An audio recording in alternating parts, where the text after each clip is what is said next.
kept looking out the window and thinking how much more fun it would be to be outside playing baseball or some other game.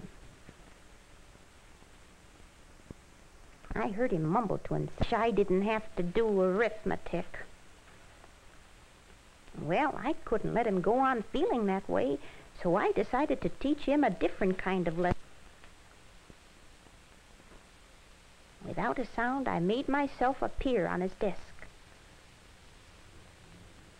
He certainly was surprised. He wanted to know who I was. I told him that my name was Johnny Numbers, and that I had magic powers. I could even make numbers disappear. Bob said that if he had that kind of magic, he'd do away with all numbers. I promised to do that for him. He wouldn't see any more numbers all that day. Without disturbing any of the others, we left the classroom. You never saw anyone as happy as Bob was when we got outside school. First, we just walked around a while. It was a wonderful day. Then, Bob saw some boys playing baseball in a field. He suggested that we watch them for a while. I thought that would be fun, too, so we stopped and watched the game.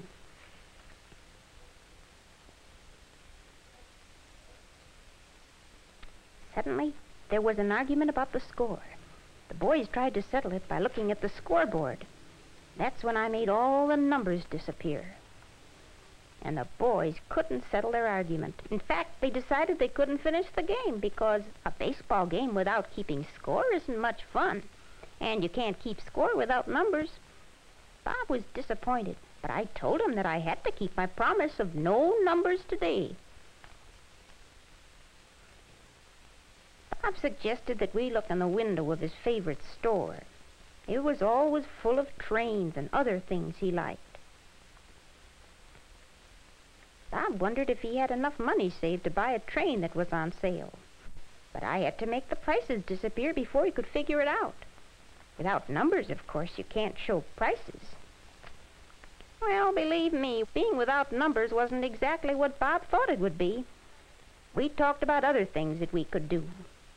Bob said that there were many things to play with in his house, so that's where we went. But let me tell you something. I don't think that Bob was having as much fun as he thought he would have.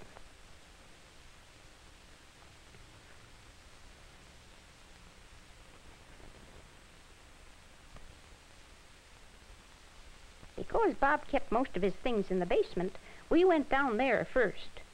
He suggested that I watch him while he planned a new track for his train.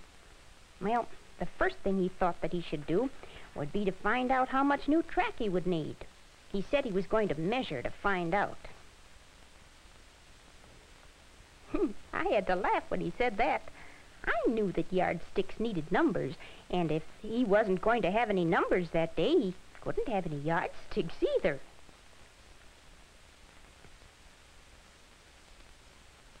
When I made the yardstick disappear, Bob knew that things weren't the way he thought they would be without numbers.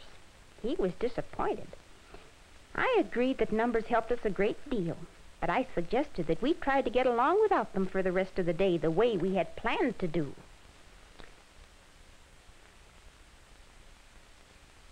Bob wondered what time it was, but when he looked at the clock to find out, I just had to make the numbers disappear.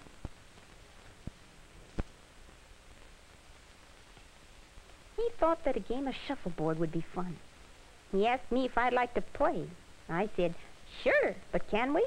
We'll need numbers, and today, remember, we're not going to have any numbers.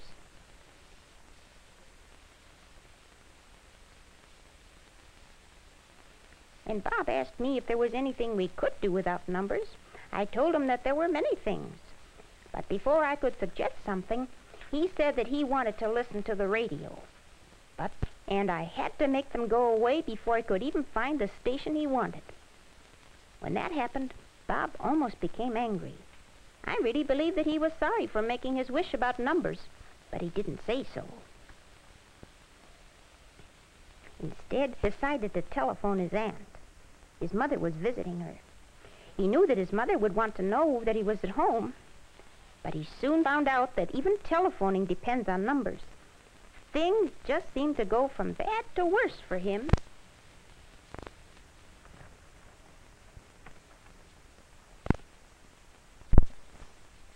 Bob thought that we had better walk over